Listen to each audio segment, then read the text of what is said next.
Salut Cécile, comment ça va? Ça va très bien, Joanne. Super. Alors tu sais, pendant la Game Entrepreneur Live, j'ai eu énormément de retours des participants et même après, encore aujourd'hui.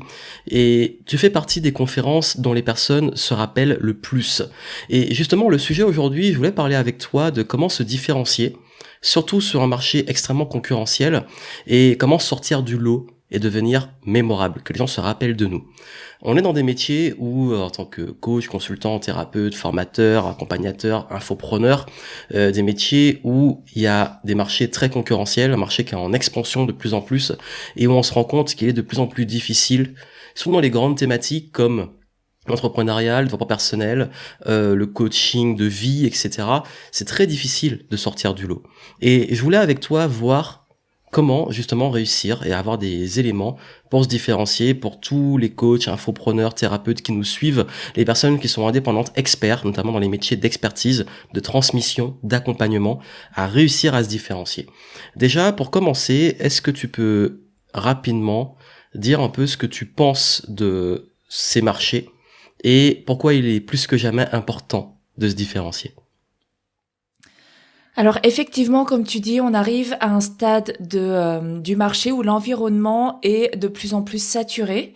Donc que ça soit pour le débutant, celui qui arrive sur le marché, il peut se dire ouah, comment moi je vais me faire ma place au milieu de toutes ces personnes qui sont déjà dans l'environnement, dans le système, comme ceux qui sont déjà avancés, qui ont déjà fait leur petit bout de chemin et qui, en fait, se sont coincés dans un univers et aujourd'hui peuvent peut-être avoir du mal à sortir et à se différencier de leurs concurrents.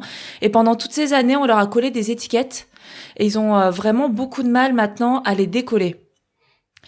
Et par rapport à tout ça, moi, si on parle de la notion de copie, de copier, d'inspirer, etc., eh bien, j'entends beaucoup de personnes qui ont peur de ça, donc soit qui ne font rien parce qu'ils ont peur d'être copiés, soit qui se plaignent parce qu'ils voient leurs concurrents les copier ou ont l'impression d'être copiés.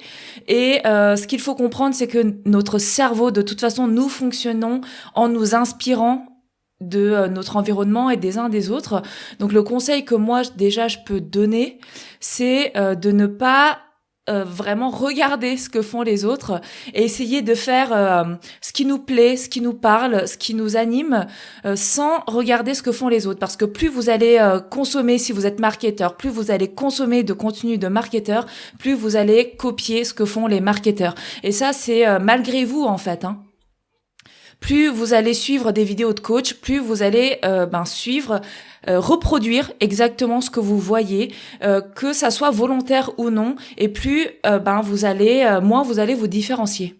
Oui, et d'ailleurs peut-être que ceux qui nous écoutent se disent oui, mais comment je vais faire, parce que si jamais je débute ou que j'ai envie de progresser, j'ai envie de copier, c'est ce qui est beaucoup dit, copier ce qui marche ou modéliser ce qui fonctionne.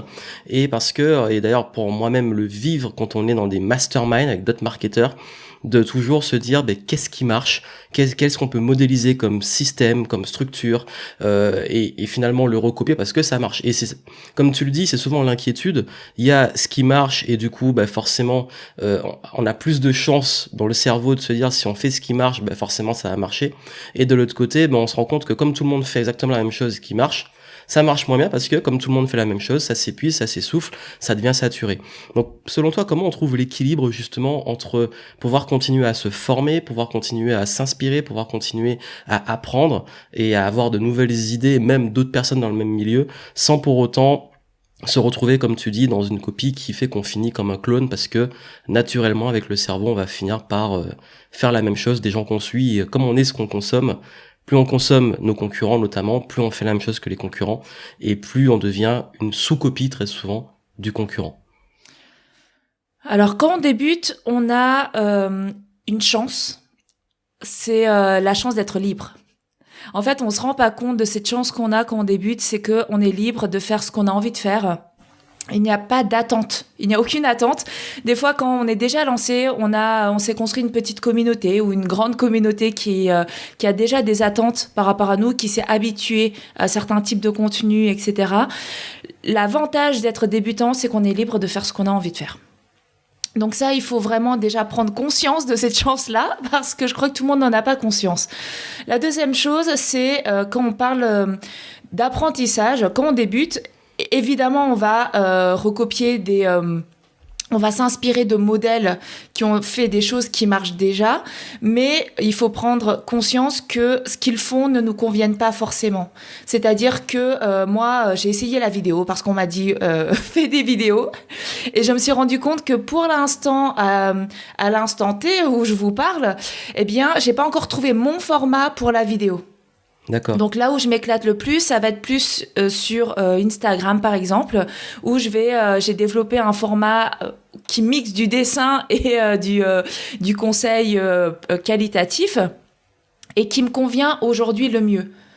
Et donc l'idée, c'est vraiment, parmi tous les systèmes qui ont déjà été éprouvés et qui fonctionnent, par d'autres, justement, eh bien, de trouver celui qui nous convient et celui dans lequel on arrive à exercer notre originalité et notre unicité.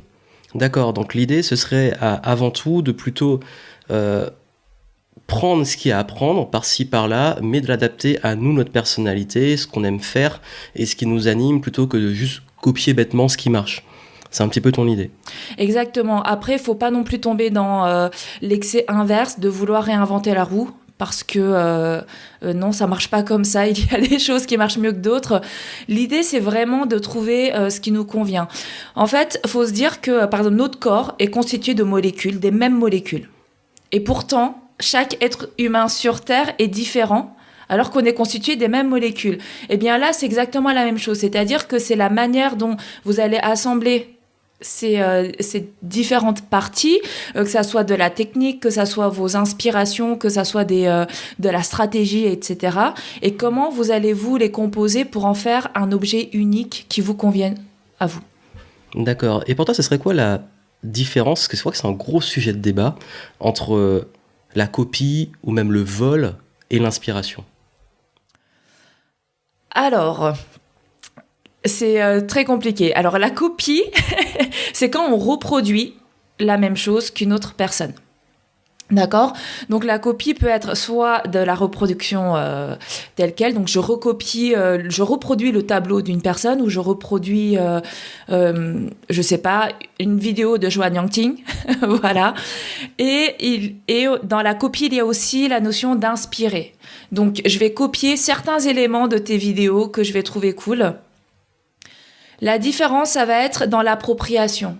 Si vous vous appropriez ces choses-là sans citer vos sources, alors ça, c'est quelque chose que je vois tous les jours et qui a tendance à m'agacer un peu, c'est qu'on reprend, ceux qui reprennent des citations, alors en plus de personnes connues, hein, donc on le sait, et on met en dessous le site, notre site, ou le site de la personne qui les diffuse, sans citer le nom de l'auteur, alors que des fois c'est du Léonard de Vinci, tout le monde connaît la citation, et moi ça c'est quelque chose que je ne comprends pas, et c'est du vol.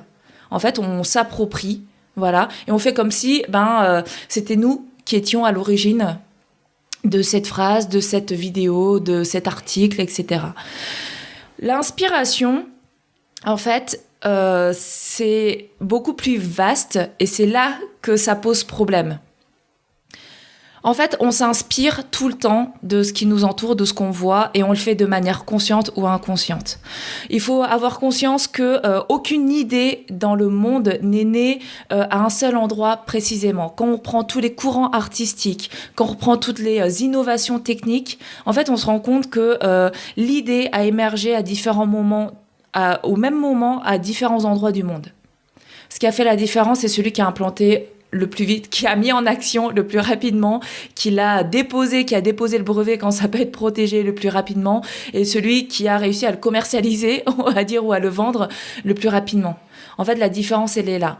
Là où c'est très énervant, c'est quand l'inspiration ressemble très fortement à une copie. Et pour ça, je vais redonner le conseil que j'ai donné tout à l'heure. C'est pour éviter cette partie-là, c'est de consommer le moins possible de personnes de notre domaine, et de consommer le maximum d'autres personnes. Oui, de sortir un peu de son cadre, de son même domaine. Quand on dit domaine, c'est la niche dans laquelle on est, et d'aller piocher peut-être dans d'autres domaines. Je prends l'exemple très concret, un entrepreneur qui est dans le business pur, peut-être dans le marketing, un marketeur, peut-être au lieu de consommer tout ce que font les concurrents marketeurs, d'aller voir ce que font peut-être des artistes, ce que font peut-être des gens dans l'immobilier, dans l'hôtellerie, d'aller s'inspirer peut-être aussi d'autres types de business, des business plus classiques, et du coup pouvoir prendre des idées ailleurs et pouvoir s'en inspirer et les intégrer dans leur propre business. C'est un peu ça que tu dis en fait. Exactement.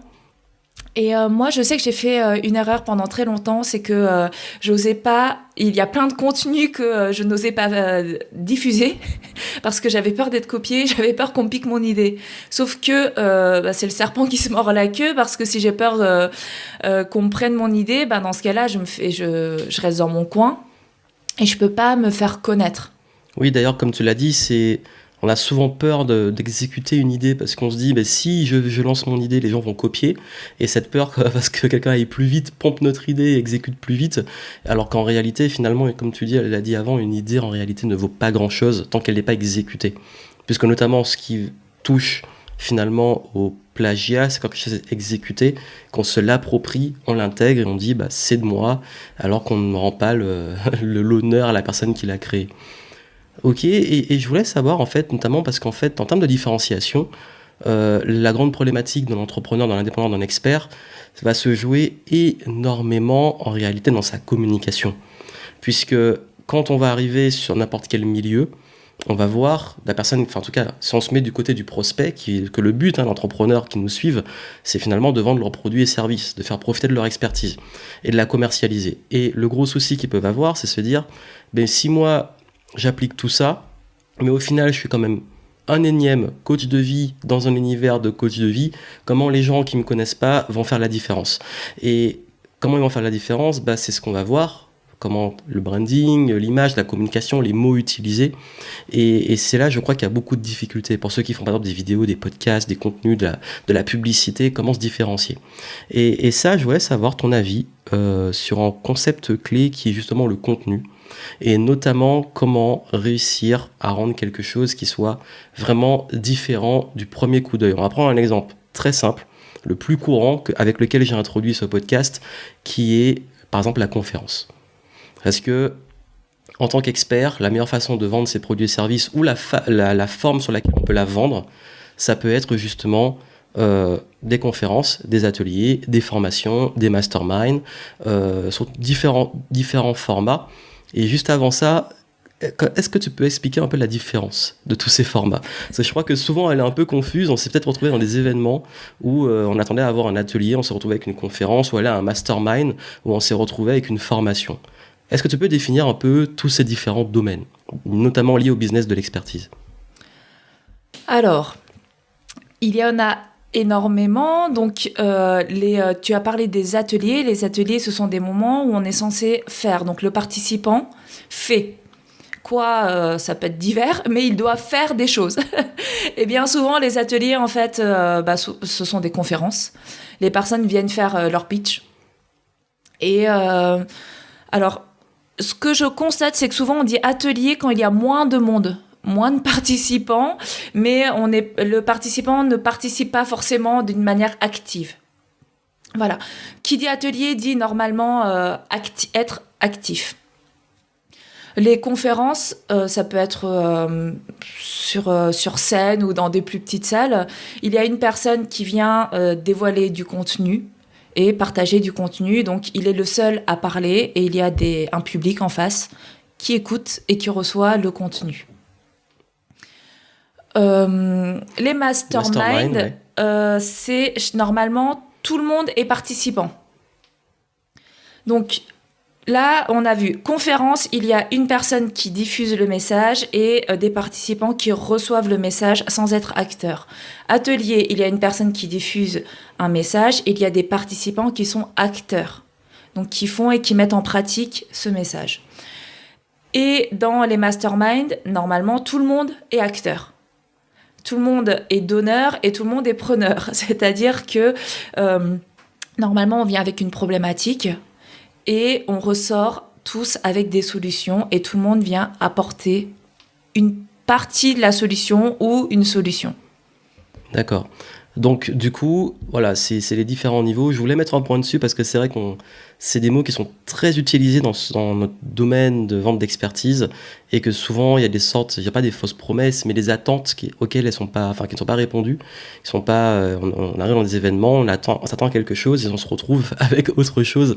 Donc, je pense que c'était juste bien de le rappeler. Et si on reste, notamment, on va peut-être revenir sur les masterminds après, sur tout ce qui va toucher peut-être plus à la transmission en format conférence, atelier et formation.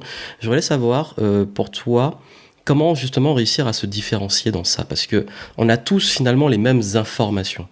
Un coach en développement personnel aura peut-être les mêmes infos que un autre coach en développement personnel. Donc du coup, qu'on a les mêmes infos, les mêmes choses à partager, même expertise, comment on arrive à se différencier alors qu'au final l'information est la même?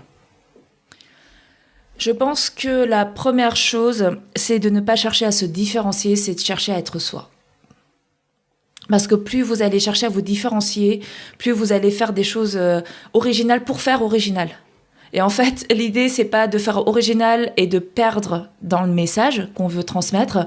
L'idée, c'est vraiment de faire quelque chose qui vous plaise, qui vous parle et que vous kiffez transmettre. Et plus vous allez kiffer transmettre, plus celui qui va recevoir va kiffer recevoir ces savoirs-là. Ça, c'est la première chose. C'est faites vraiment ce qui vous parle. Prenez des exemples qui vous parlent. Prenez des choses qui... partagez un univers qui vous parle, etc. Ok, donc plutôt que de chercher à vouloir réinventer la roue et chercher la pépite ultime, alors qu'on sait que généralement il n'y a pas forcément une pépite que personne ne connaît, c'est dans la transmission, l'intégrer avec nous ce qu'on est, notre personnalité, notre histoire, notre expérience, pour la rendre, voilà, justement pour créer cette différence. Exactement. La deuxième chose, c'est de faire vivre une expérience à la personne qui est en face de vous, à vos participants, parce que c'est ça dont les personnes vont se souvenir. Ils ne vont pas se souvenir des informations. Quand je dis information, c'est le contenu pur de ce que vous allez délivrer. Ça, honnêtement, aujourd'hui, on trouve des contenus similaires partout sur Internet. Votre concurrent va donner les mêmes informations, etc. C'est l'expérience et ce que vous allez partager qui va faire la différence. Donc, comment vous allez la partager, ça, il faut que vous soyez au clair avec vous et ce que vous avez envie de partager, et ce que vous êtes, et votre univers, ce que vous kiffez, etc. Et ensuite, ce que va recevoir la personne et l'expérience que vous allez lui faire vivre, lui. D'accord. Et d'ailleurs, justement, tu parles d'expérience. Il m'est arrivé très souvent, avoir suivi tous ces formats d'ateliers, conférences, formations, pour être très honnête, c'est pas pour être méchant, mais c'est une réalité, de vraiment m'ennuyer, de me trouver à passer mon temps à ingurgiter, on parle d'informations, à ingurgiter, et puis finalement j'oublie la moitié, parce que si on est réaliste, quand on se fait par exemple des événements, des journées de conférences, on oublie les 3/4, voire plus de l'information. Comment justement, et on va parler franc jeu, comment rendre des contenus, que ce soit des conférences, des ateliers, des formations, pas chiants? Et même, plutôt que de dire pas chiant, comment les rendre mémorables, fun, parce que d'ailleurs beaucoup disent ça va être fun et on arrive et finalement on s'amuse pas. Comment rendre ça fun, intéressant, mémorable et avoir cet effet, parce qu'on a travaillé ensemble. Après mes ateliers, après mes formations, après mes conférences, les gens viennent me voir et ils s'en rappellent. Ils me disent merci beaucoup pour ça et ils vont s'en rappeler. D'ailleurs, j'ai un exemple très très très récent qui est que j'ai fait 1 heure d'atelier à un événement récemment et j'ai développé beaucoup d'informations, on a fait beaucoup d'exercices et ils en ont retenu un en particulier, ils sont venus me voir juste pour ça. Et j'ai trouvé ça fort de voir qu'on a beau donner toutes les pépites du monde, ils vont quand même retenir un élément levier.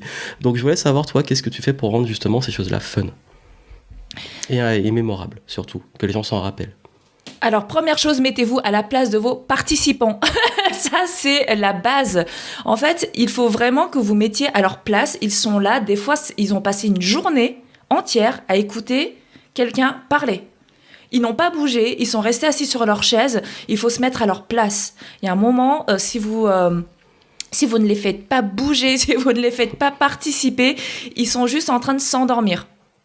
Donc, soit vous avez de la chance, votre contenu, les informations en elles-mêmes les passionnent, quoi, ou les intéressent. Donc là, ils vont être attentifs, peu importe votre format. Eh bien, soit vous les perdez. Ça, c'est simple. Là, tu as parlé d'un exercice que tu as fait pendant l'atelier.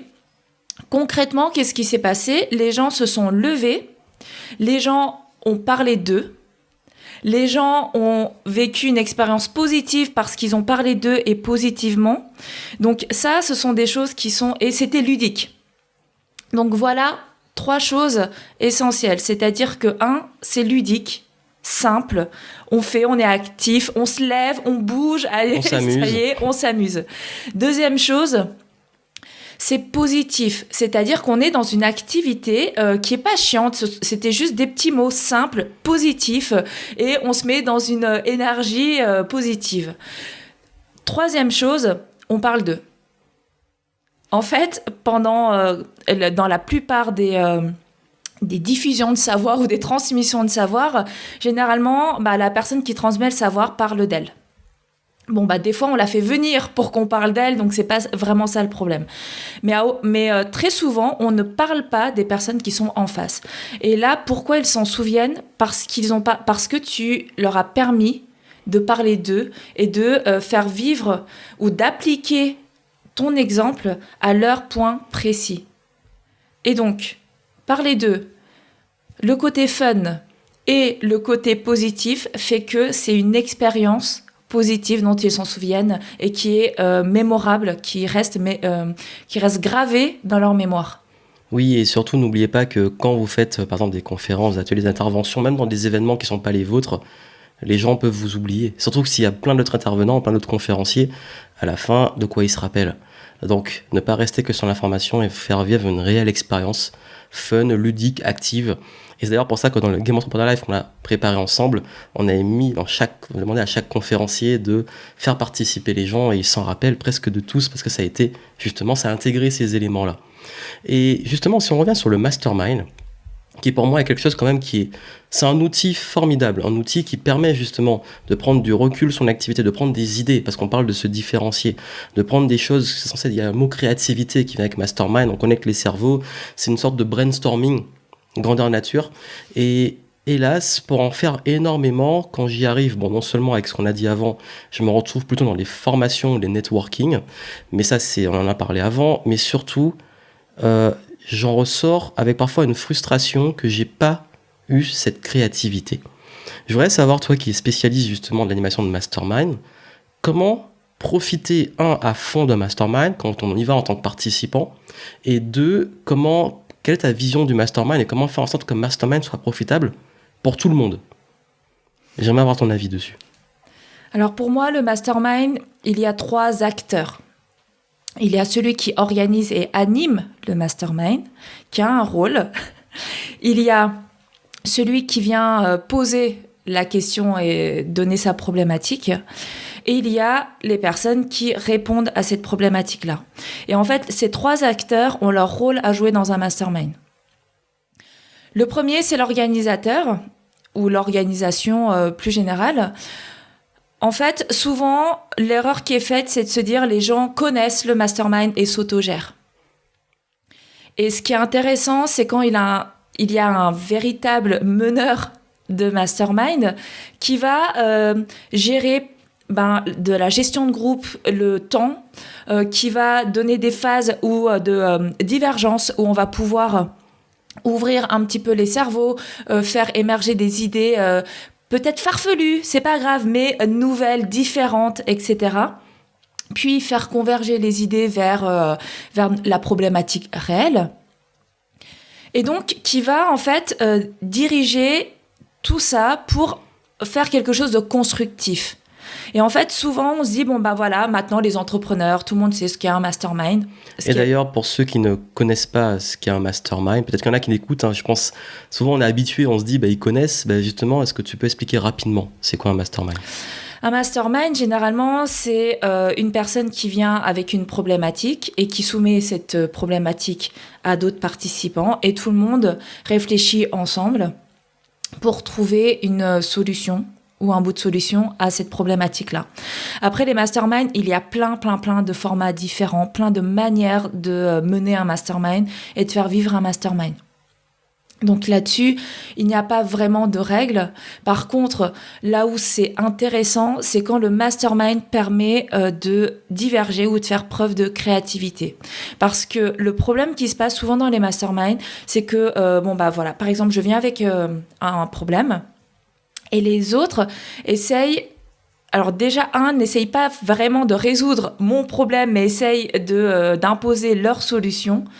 Je ne sais pas si c'est très clair, mais pour moi, la différence, elle est énorme. C'est-à-dire que souvent, les gens viennent et veulent partager leur expertise avant même d'avoir écouté la réelle problématique de la personne et de voir, mais en fait, quel est son réel problème. C'est ça, c'est un peu balancer son truc avant de chercher à réellement résoudre le problème de l'autre en l'écoutant, en creusant, peut-être en répondant à de nouvelles questions pour creuser. Exactement. Et la deuxième chose, c'est que souvent, ce qui est fait, c'est qu'il n'en sort que des solutions bateaux. C'est-à-dire que fais un groupe Facebook, maintenant c'est WhatsApp, fais un groupe WhatsApp, fais des vidéos sur YouTube, fais ci, fais ça. Et en fait, personnellement, je n'ai pas besoin d'aller à un mastermind pour avoir ce genre de réponse. Mais la manière dont ça va être mené, des fois, fait que on a du mal à faire émerger d'autres types de solutions et d'autres types de réponses que ça. D'accord. Et du coup, comment justement tu pourrais stimuler un peu cette créativité? Est-ce que tu auras un exemple pour sortir des cadres, sortir de, comme on dit, think outside the box? Parce qu'en plus, on est dans un mastermind avec des gens qui pensent comme nous, qui font la même chose que nous, forcément, au bout d'un moment, le serpent il se mord la queue et ça tourne en rond. Donc, est-ce que tu as des petits trucs pour justement aider à, quand tu dis diverger, pour ceux qui ne savent pas, c'est à la différence de converger, on a plusieurs idées qu'on rassemble, qu'on fait converger, qu'on rassemble vers une chose. Diverger, c'est partir d'un point et aller un petit peu dans tous les sens. Comment tu arrives à faire ça? Alors, on peut utiliser le jeu. On peut utiliser le jeu tout simplement. Alors, il existe plein de jeux pour diverger.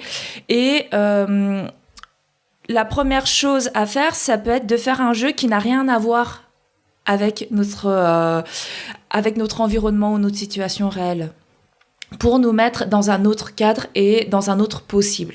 Moi, j'utilise beaucoup les jeux. Pourquoi ? Parce que dans le jeu, on a le droit d'être un autre soi. On est dans un environnement qui est fictif. Et donc, on a le droit de se permettre des choses qu'on ne se permettrait pas dans la réalité. Voilà. Donc, ça peut être des jeux qui existent déjà, comme ça peut être des jeux que vous créez. Et d'essayer, par exemple, d'associer ou de faire diverger avec des choses qui n'ont rien à voir avec notre situation réelle, ou de poser des questions très ouvertes, trouver un maximum de choses pour se faire connaître. Voilà, si la problématique c'est de se faire connaître, que chacun cite un maximum de choses pour se faire connaître, sans essayer de trouver la bonne réponse. Et d'aller plus loin que les réponses courantes.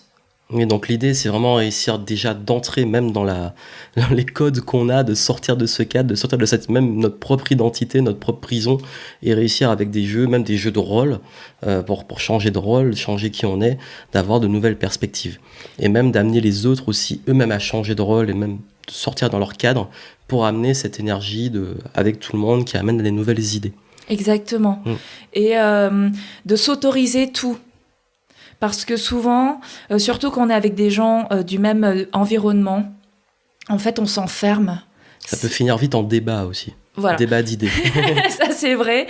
Ça peut finir en débat d'idées. Ça, c'est là aussi l'importance du rôle du meneur du mastermind. C'est quand il y a un jugement, il doit stopper ça tout de suite. Et souvent, ça part dans du jugement. Oui, mais ça, tu devrais pas le faire, etc. Alors que ça doit être des moments où on prend toutes les idées et le tri se fait après, en fait. Le tri ne doit pas se faire pendant le brainstorming ou pendant le mastermind, à proprement parler. C'est un moment où on rassemble les idées. Et souvent, moi, je trouve que ça manque d'idées farfelues. Alors, soit les gens ne s'autorisent pas, soit les autres bloquent en disant « oui, mais… » Le fameux oui mais. Voilà, mais ça manque d'idées un peu sorties de nulle part. Peut-être que c'est pas possible. Voilà. Peut-être que c'est pas une idée réalisable, mais peut-être que on peut la rendre réalisable ou prendre une idée de cette idée-là, justement une partie de cette idée et la connecter avec quelque chose qui est réalisable et de créer quelque chose de nouveau, qui est justement adapté à nous. Et on revient sur l'idée d'être original et de se différencier des autres. D'accord. Et du coup, donc avec tout ça, ça permet déjà au moins d'apporter des éléments. Et je voudrais savoir maintenant que t'as donné toutes ces pépites, en venir un peu plus sur toi, parce que tu es l'un des cerveaux les plus créatifs que je connais, et surtout même pour les applications business. Et je voudrais savoir un peu plus sur toi, notamment sur est-ce que tu as une petite habitude ou routine pour stimuler ta créativité? Je crois qu'aujourd'hui, mon meilleur moyen d'être créatif, c'est de ne rien faire et de laisser mon cerveau faire tout seul. Voilà. Je lui fais suffisamment confiance aujourd'hui pour mettre les idées au clair, etc. Donc j'ai des moments, ce sont pas forcément des routines, mais je crois que c'est un besoin profond que j'ai de ne rien faire à certains moments de la journée ou à des périodes de ma vie. C'est-à-dire que je peux passer 1 heure, comme une demi-heure, une journée, à ne rien m'imposer, à ne rien faire, même pas lire, etc. Ne pas stimuler mon cerveau, ne pas l'influencer, justement, d'autres choses, d'autres contenus. Et ça, aujourd'hui, c'est mon moyen le plus puissant d'être créative. Je dis aujourd'hui parce que, en réalité, je crois que toute ma vie, j'ai fait un travail de connexion avec d'autres choses. Toute ma vie, j'ai fait des activités, même petites, de musique, d'art, de sport. Je me suis toujours intéressée à plein de domaines différents et j'ai toujours su connecter ces différents domaines. Voilà. Et aujourd'hui, je crois que c'est tellement intégré et que mon cerveau peut-être a été habitué à faire ce genre d'exercice qu'il le fait beaucoup plus naturellement et qu'aujourd'hui, mon meilleur outil, c'est de le laisser libre d'agir à sa guise. D'accord, donc en gros, ton idée, c'est parfois justement de ne rien faire, de laisser le cerveau vagabonder et puis lui faire confiance. Apprendre à lui faire confiance, c'est un truc qu'on a du mal à faire. D'accord, et j'aimerais savoir, c'est quoi peut-être ton livre le plus inspirant que tu aimerais recommander? Ton livre préféré, un seul. Si je dois citer un livre préféré que j'aime depuis très longtemps, je crois que c'est Alice au Pays des Merveilles. Oui, qui résume bien ton concept que tu as dit juste avant. Pour moi, c'est justement je sais pas, un trésor de créativité. Voilà. Que ça soit en termes d'univers, en termes de jeux de mots, de plein de choses. Il joue sur vraiment plein d'univers, mais qu'on peut connecter justement à plein de choses réelles. Voilà. Donc, je crois que c'est vraiment mon livre préféré parce que je peux le relire très souvent, relire des passages juste pour le plaisir. Et il va aussi m'inspirer dans plein de domaines. Donc, je me laisse justement voyager dans ce livre-là et c'est mon livre préféré, je crois. Et est-ce que tu as un petit outil que tu utilises, que tu ne lâches pas au quotidien, ton outil indispensable du quotidien? C'est mon carnet et mon crayon. Je crois que c'est ça. Car tu dessines pas mal aussi. Voilà. C'est mon carnet et mon crayon.